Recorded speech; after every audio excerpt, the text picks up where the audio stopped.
अब हम लोग स्टार्ट कर रहे हैं करंट इलेक्ट्रिसिटी का लेक्चर नंबर 3। आज के लेक्चर में मैं आपको सिखाऊंगा combination of resistance in series and parallel और कुछ न्यूमेरिकल्स भी हम लोग सॉल्व करेंगे बेटा। तो आप लोग भी पेन एंड पेपर निकाल लीजिए और मेरे साथ नोट करते रहिए बेटा। टॉपिक क्या है? Combination of resistance. तो आप लोग भी हेडिंग लिख लीजिएगा, combination of resistance.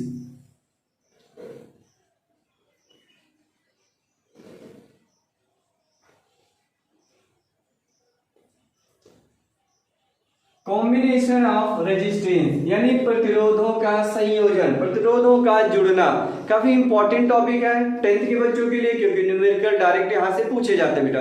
Combination of resistance basically हम इसे 2 टाइप से ऐड कर सकते हैं। एक तो हम लोग बोलते हैं सीरीज कॉम्बिनेशन, यानी हम लिखेंगे इन सीरीज।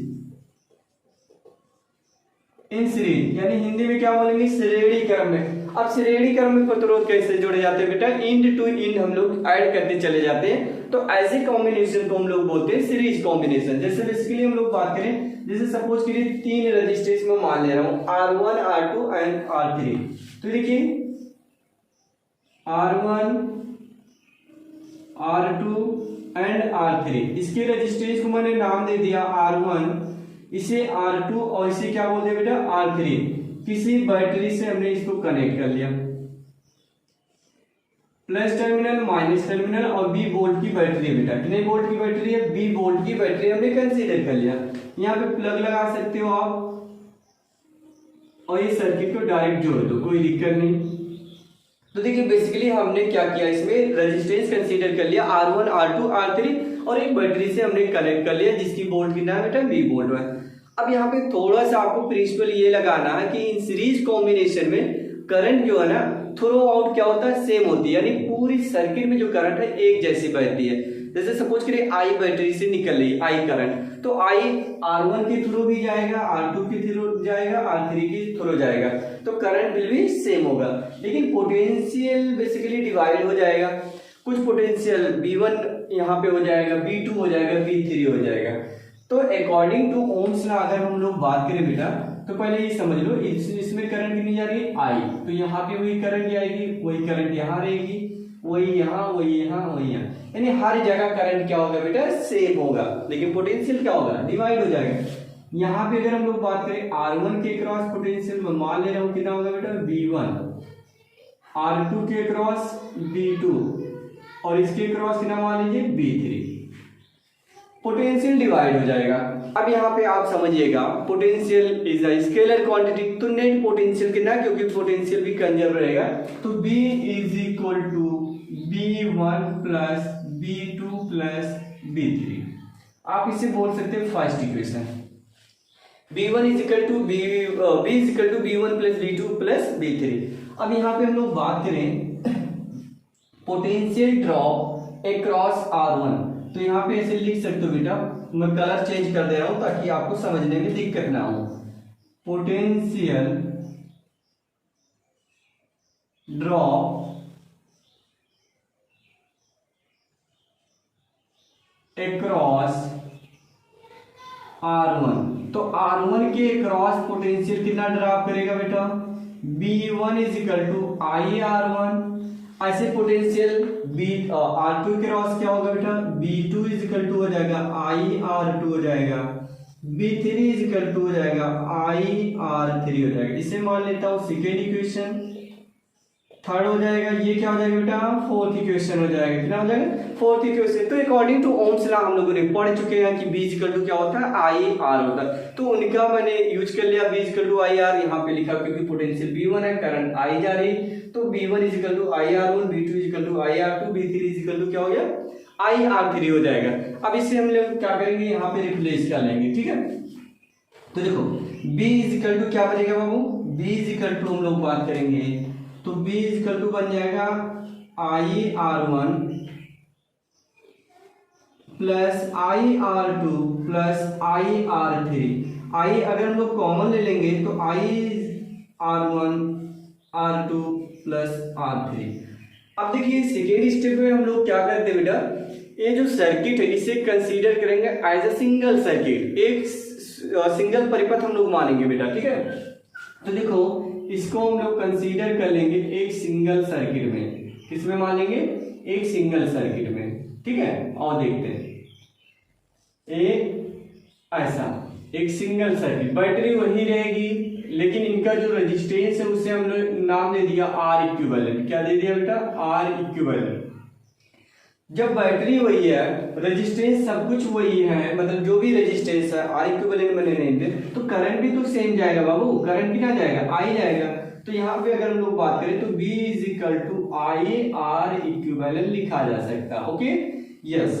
तो एक चीज ये बताइए मेरे को, यहाँ पे हम लोग लिख सकते हैं बाबू B के प्लेस पे आई आर इक्विवेलेंट। ओके, आई और आई बोथ साइड से क्या होगा? कैंसिल आउट हो जाएगा। ये आई और ये आई क्या होगा? कट जाएगा।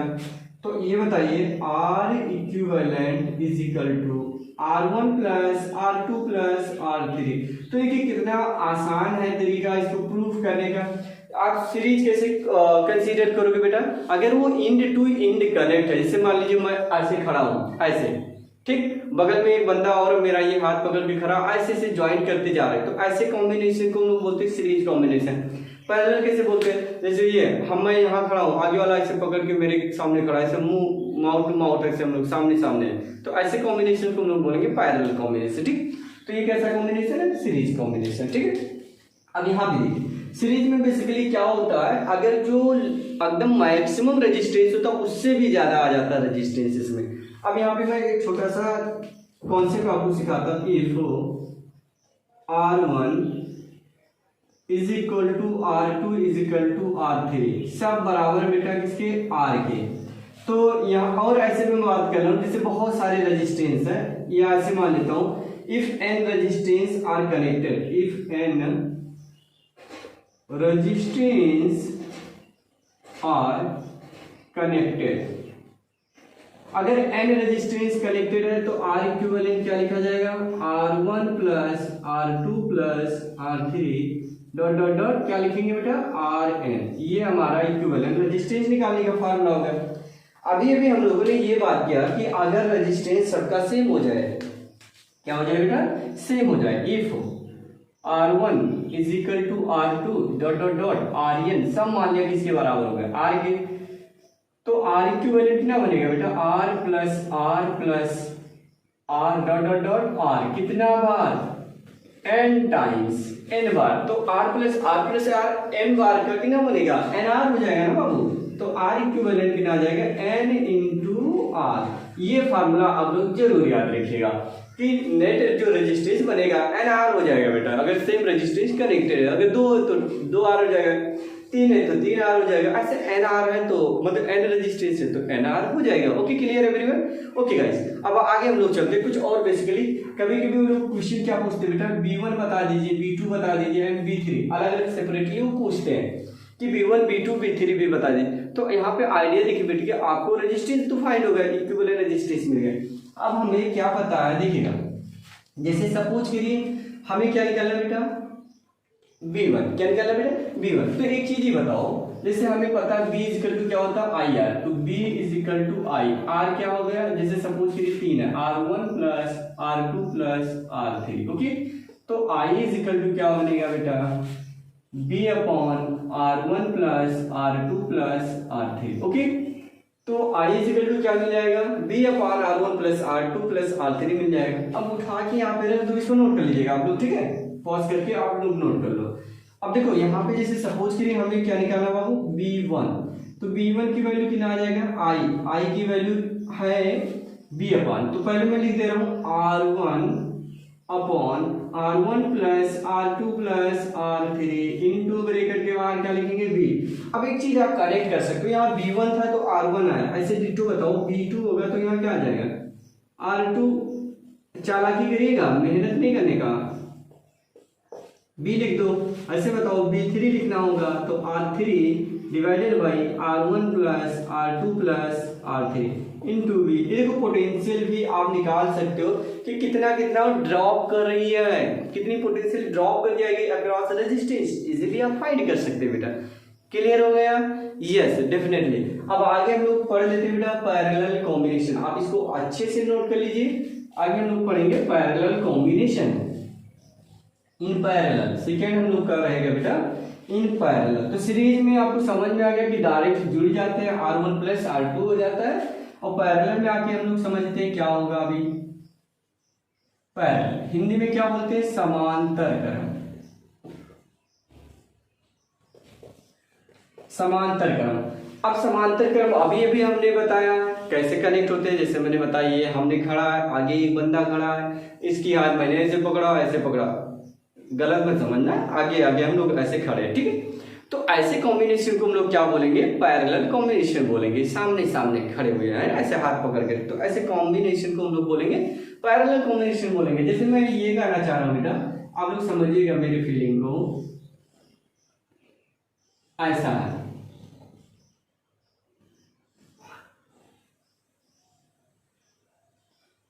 ये ऐसा कॉम्बिनेशन है बेटा, ठीक। या एक और दिखा दो, इसमें 3 इसमें भी हमने दिखा दिया। ये बैटरी है माइनस प्लस बी वोल्ट की, करंट ऐसे निकलेगी, करंट ऐसे जाएगी, ये जंक्शन होता है। तो एक चीज याद रखिएगा, सीरीज में मैंने क्या बोला, current will be same, current क्या होता है सेम होता है, लेकिन इन और पोटेंशियल क्या होता था, बढ़ जाता था। पोटेंशियल क्या होता है, बंटवारा हो जाता है। R1 के क्रॉस कुछ हो जाएगा, R2 के क्रॉस कुछ हो जाएगा, R3 के क्रॉस कुछ हो जाएगा। लेकिन ये चीज आपको ध्यान रखना है कि इन पैरेलल कॉम्बिनेशन में करंट का बंटवारा होगा, पोटेंशियल सेम होगा बेटा। दो ही चीज याद रखना, करंट यहाँ पे क्या होगा, बढ़ेगा, और पोटेंशियल क्या होगा, सेम होगा, ठीक। तो देखो करंट बैटरी लेके आई आ रहा है, तो कुछ करंट इसमें चला जाएगा, कुछ इसमें चला जाएगा, कुछ इसमें। तो इसमें मैं मान लेता हूँ I1 जा रहा है, इसमें गिना जा रहा है I2, इसमें गिना जा रहा है बेटा I3। इसके रेजिस्टेंस को बोल दो R1, R2 एंड R3। तो R1 plus R2 plus R3 हमने रेजिस्टेंस मान लिया कि माना जो रेजिस्टेंस कनेक्टेड है R1, R2, R3 है। अब R1 के क्रॉस जो करंट आ रही है मैंने नेम दे दिया I1, I2, I3, ऐसा ऐसा हमने बोल दिया। लेकिन एक चीज यही याद रखना है कि पोटेंशियल क्या होगा, वो सेम होगा बेटा, पोटेंशियल नहीं बदलेगा, ठीक है। अब देखो घर में जैसे हम लोग बात करते हैं बेटा, जो कॉम्बिनेशन होता है घर में, हाउस होल्ड में, वो कैसे करते हैं लोग, पैरेलल करते हैं, ताकि जो वोल्टेज सबको बराबर बराबर मिल जाए। समझ पा रहे हैं? यस। अभी मैं आपको सिखाता हूँ ढेर सारा कॉन्सेप्ट। तो यहाँ पे देखो I इज इक्वल टू किसमें लिखेंगे, I1 plus I2 plus I3। ये हम लोगों ने पता कर लिया बेटा कि I1 I2 प्लस I3 ये I के बराबर हो जाएगा। पोटेंशियल जो यहाँ होगा वही सबके क्रॉस पोटेंशियल होगा। जैसे यहाँ मैं बात करूं, ये देखो वोल्ट मीटर, तो यहाँ पे भी वही होगा, वही यहाँ पे भी वोल्ट मीटर होगा बेटा। अगर हम नाप भी रहे हैं तो जो यहाँ मिलेगा वही यहाँ मिलेगा, वही यहाँ मिलेगा, सबके क्रॉस वोल्टेज सेम मिलेगा, ठीक है। ये चीज याद रखें। तो ये बताओ according to Ohm's law, according to Ohm's law, तो अकॉर्डिंग टू ओम्स लॉ यहाँ पे वोल्टेज कितना बेटा B, तो B is equal to I1 R1। तो I1 इज इक्वल टू क्या हो जाएगा बेटा, B upon R1, I2 is equal to हो जाएगा B अपॉन R2। क्या हो जाएगा, B अपॉन R2 हो जाएगा। ऐसे अगर हम लोग यहाँ पे बात करें बेटा, I3 इज इक्वल टू क्या लिखेंगे, B अपॉन R3 हो जाएगा। अब I1 I2 की वैल्यू उठा के वहां पे रिप्लेस कर दीजिएगा आप लोग। तो ये देखो यहाँ पे जब हम लोग रिप्लेस करेंगे, यहाँ मैं लिख दे रहा हूँ बेटा I is equal to B upon R1, B upon R2, B upon R3। अब एक चीज अभी भी हमने बताया कि इसे फिर क्या करेंगे, एक सिंगल सर्किट कंसीडर करेंगे। क्या मानेंगे, एक single circuit.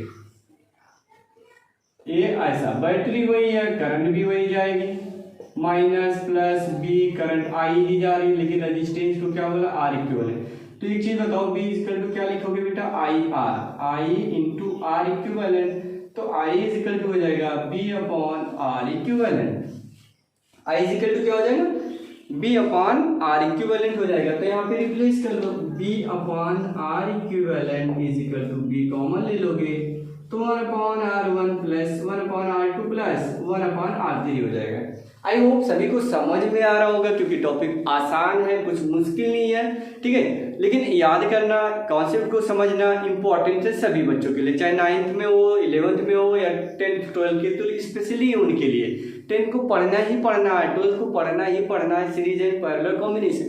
But I think 10th के बच्चों के लिए, 11th के बच्चों के लिए, 9th के बच्चों के लिए भी समझना जरूरी होता है सीरीज एंड पैरेलल, थोड़ी थोड़ी बेसिक चीज़ है। ठीक, कोई मुश्किल नहीं है, वो लोग भी सीख सकते हैं। तो ये बताओ बी से बी कैंसिल हो जाएगा, तो ये बताइए पैरेलल कॉम्बिनेशन का जो इक्विवेलेंट रेजिस्टेंस आता है वो क्या लिखा जाएगा, 1/R equivalent is equal to 1/R1 plus 1/R2 dot dot dot, या अभी 3 ही है तो 3 ही लिख दो, 1/R3।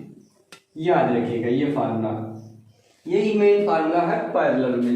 ठीक है, ये पैरेलल में 1/R1 करके ऐड होगा, 1/R2 प्लस 1/R3। ठीक है, अगर यहाँ पे n जुड़े होते, if R1, R2, R3 dot dot Rn are connected, अगर ये कनेक्टेड है बेटा तो यहाँ डायरेक्ट फार्मूला लिख लो, R equivalent is equal to 1/R1 1/R2 dot dot dot 1/Rn। ये चीज याद रखिएगा। अब पैरेलल कॉम्बिनेशन में क्या होता है, जो सबसे कम रेजिस्टेंस होता है इक्विवेलेंट रेजिस्टेंस उससे भी क्या होता है, कम आ जाता है बेटा।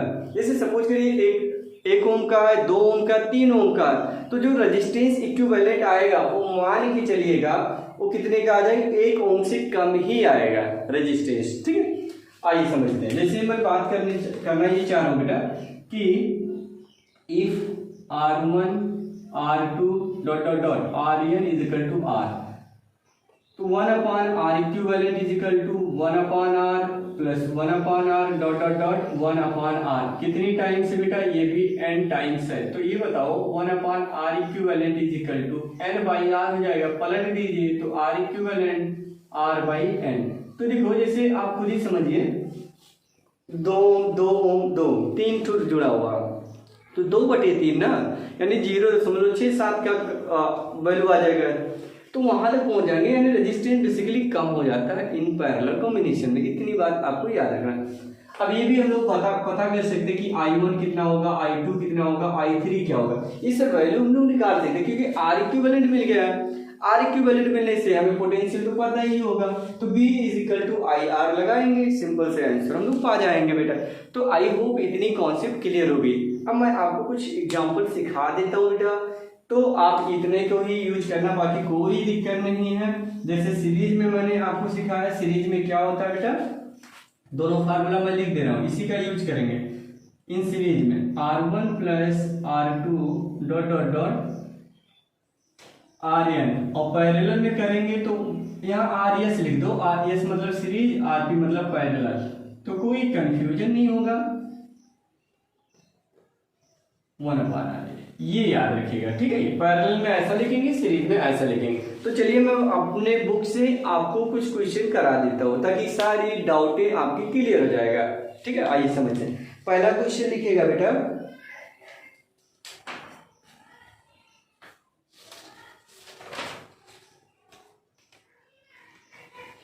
चलिए फर्स्ट क्वेश्चन यहाँ पे हम लोग डिस्कस करेंगे बाबू।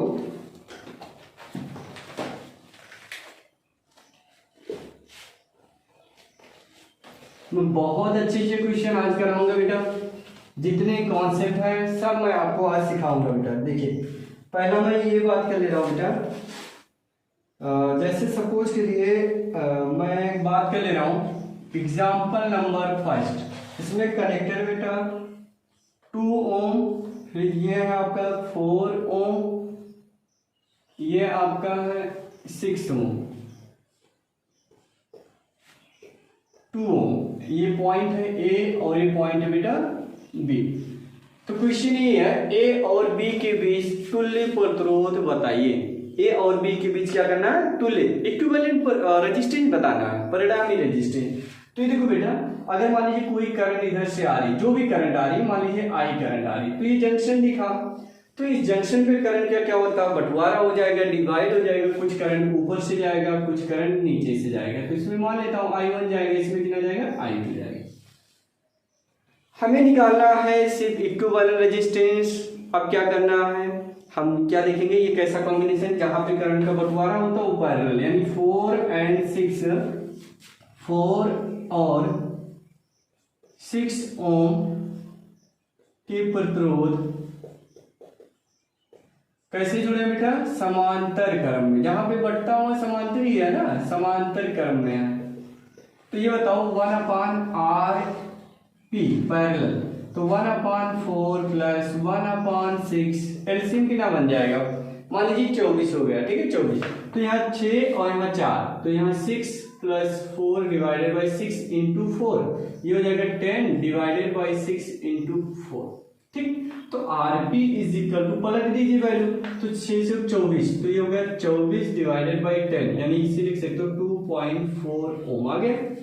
अब ये बताइए, इसे हम और छोटा कर सकते हैं ना, ये देखो ये हमारा 2 ओम का है और ये दोनों को मिला करके हमारा आया 2.4 ओम का आ गया। ये पॉइंट बी था, ये पॉइंट ए था। अब ये बताइए ये कैसे आपको दिख रहा है? ये तो सीरीज दिख रहा है, कैसा दिख रहा है? सीरीज कॉम्बिनेशन दिख रहा है। सीरीज में बच्चे को पता है, आसानी से निकाल लेगा, आरएस यानी इक्विवेलेंट ही है, 2 प्लस 2.4 यानी आंसर आ गया 4.4 ओम। ये हमारा क्या हो जाएगा? करेक्ट आंसर हो जाएगा। तो अभी हम जीरो लेवल पे क्वेश्चन की बातें कर रहे हैं, अभी मैं कुछ और इंपॉर्टेंट क्वेश्चन आपको करा दे रहा हूँ बेटा, ठीक, ताकि आपकी प्रैक्टिस अच्छे से हो जाएगा।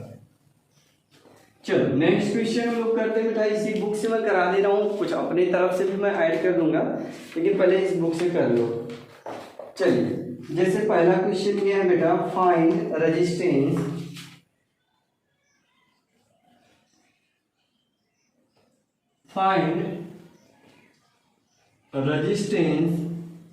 Of nichrome wire of length 1 meter and area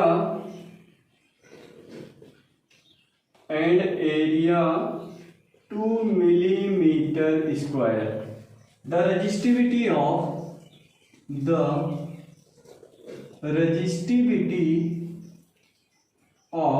nichrome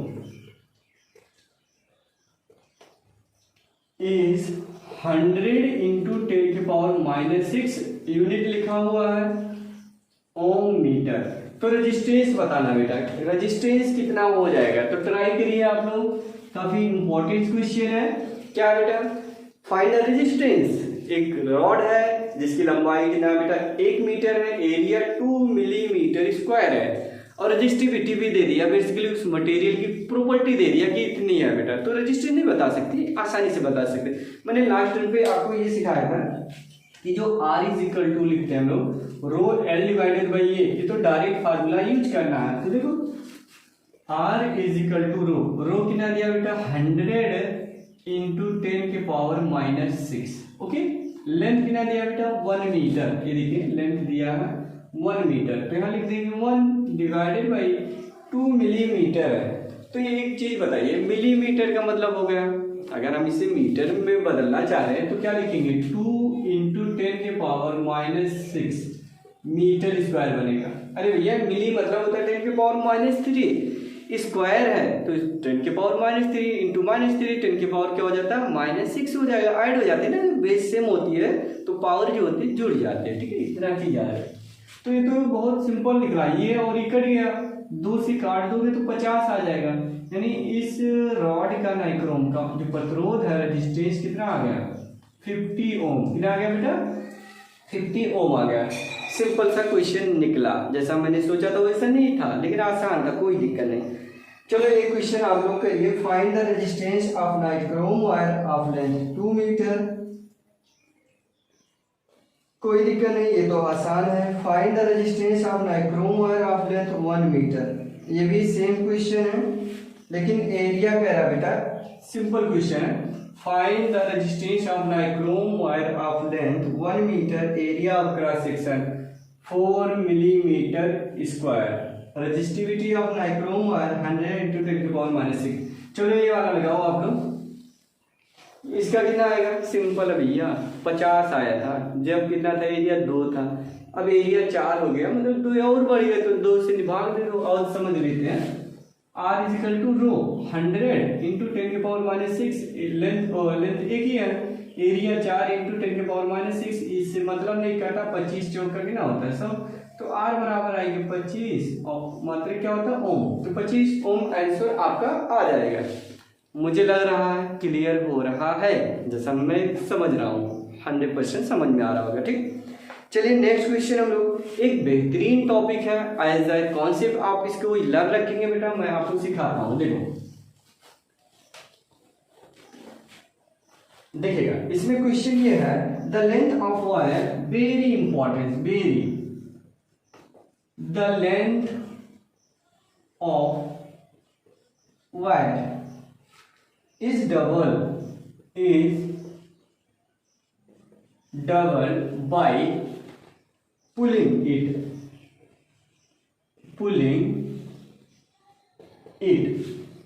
find the new resistance, find the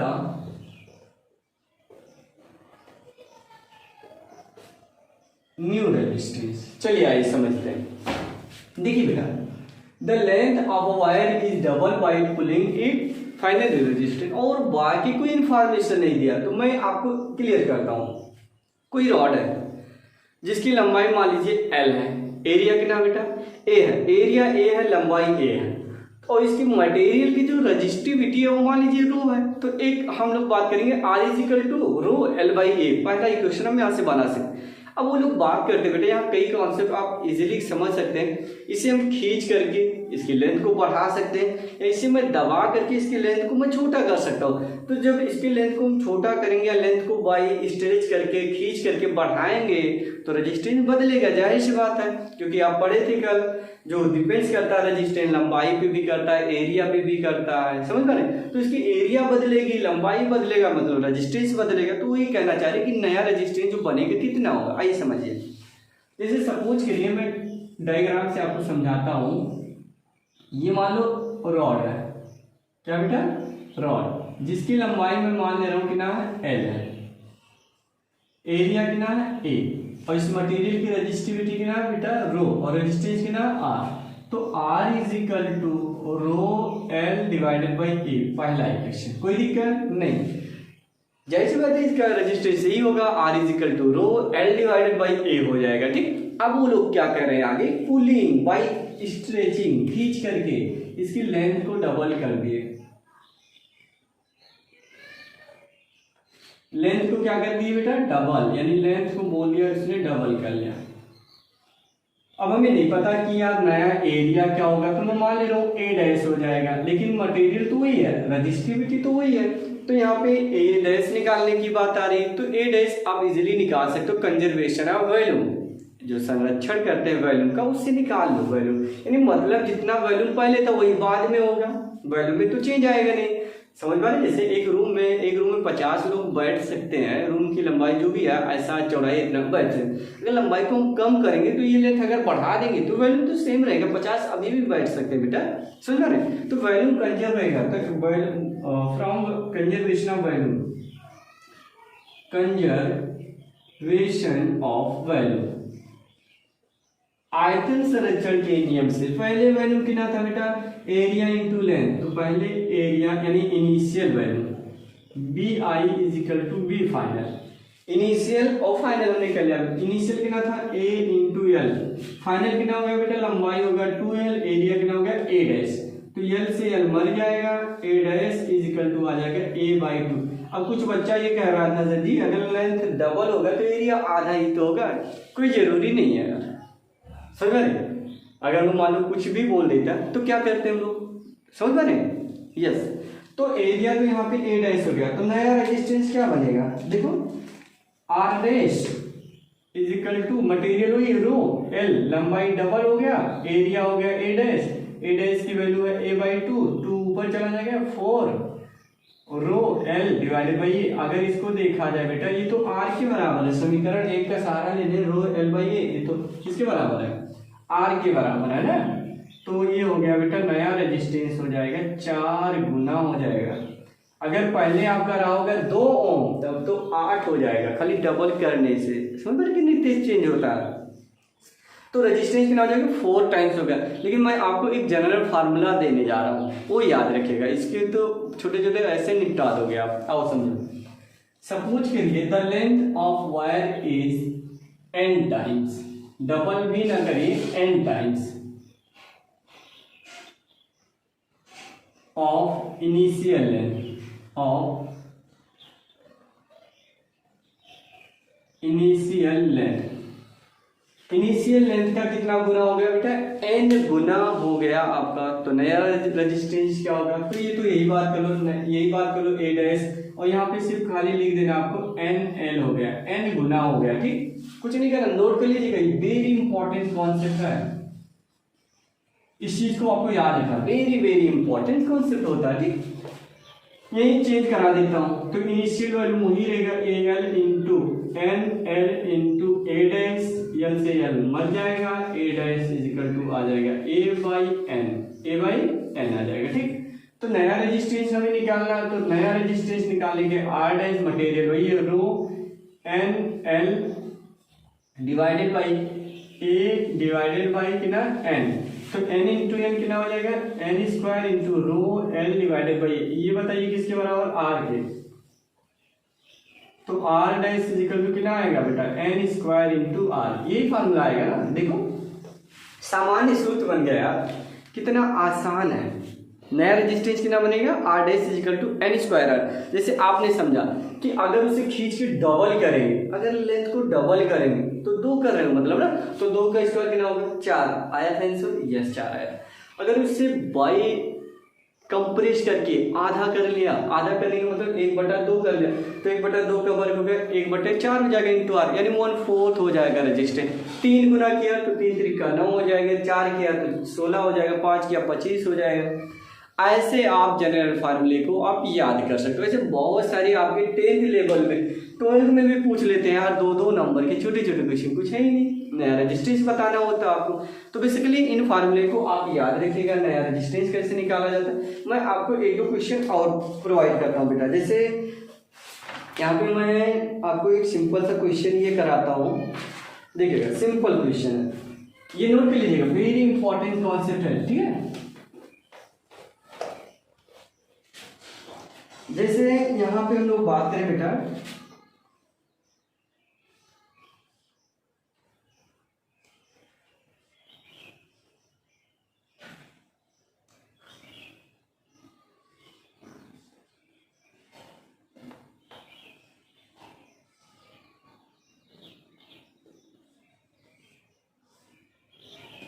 ऐसा है हमारा, ये मैं होमवर्क दे दे रहा हूँ, आप लोग करिएगा ताकि वीडियो की लेंथ ज़्यादा बड़ा ना हो पाए, आप लोग इसको कर लीजिएगा आसानी से। 6 वोल्ट है, ठीक है, ये हो जाएगा 7 ओम रेजिस्टेंस बेटा, ये है 1 ओम है, ये आपका 4 ओम है, ये आपका बनेगा 4 ओम, ये बन जाएगा आपका 1 ओम, ये है आपका 4 ओम, ये है 1 ओम, ये भी आपका बनेगा बेटा 4 ओम, ये आपका हो जाएगा 1 ओम। बाकी कोई इंफॉर्मेशन, क्वेश्चन ये फाइंड द करंट रहा बैटरी, इससे जितनी करंट जो बह रही आई का मान बताना है। मैं आपको समझा दे रहा हूँ, थोड़ा सा हिंट दे दे रहा हूँ। अगर आप ध्यान से देख पा रहे हैं तो 1/4 कैसा बेटा सीरीज में, 4 और 1 आपस में क्या सीरीज में, तो ये दोनों आप ये सीरीज में हो गए, ये सीरीज में, तो इनका जो रिजल्ट आएगा ये दोनों आपस में क्या हो जाएंगे, पैरेलल में हो जाएंगे। तो जो पैरेलल में होगी सॉल्व करोगे तो एक वैल्यू आएगा, तो जो इनका रिजल्टेंट आएगा इसके साथ सीरीज में हो जाएगा। फिर वही कहानी यहाँ पे है, क्योंकि जितना इसका आएगा उतना इसका आएगा, वही सबका आएगा, ऐसा समझो। तो 4 1 सीरीज में 5 हो जाएगा, 5 ये भी हो जाएगा, तुम्हारा 5 5 1 5 5 ये भी पैरेलल में हो जाएगा, ये भी सॉल्व करोगे तो बेसिकली इनका सब रेजिस्टेंस ये आपस में सीरीज हो जाएगा। तो फाइनली हम लोग लगा देंगे B = IR। B 6 दिया है, I और इसका पूरी का R इक्विवेलेंट निकाल लीजिएगा जो भी आएगा, तो यहाँ से I निकाल सकते हो आप 6/R इक्विवेलेंट, आपका करेक्ट आंसर आ जाएगा एम्पियर में। ओके, तो चलिए मिलते हैं नेक्स्ट वीडियो में। कल की वीडियो में आपको सिखाऊंगा हीटिंग इफेक्ट। हीट, जैसे लाइट करंट फ्लो करती है तो वायर गर्म हो जाते हैं, हीट जनरेट करते हैं, कितनी एनर्जी लॉस करेगी, ऐसे बहुत सारे फैक्टर कल के लेक्चर में मैं आपको सिखाऊंगा। फिर और भी लेक्चर में मैं आपको सिर्फ क्वेश्चन सिखाऊंगा। तो चलिए मिलते हैं नेक्स्ट वीडियो में, बाय बाय, टेक केयर।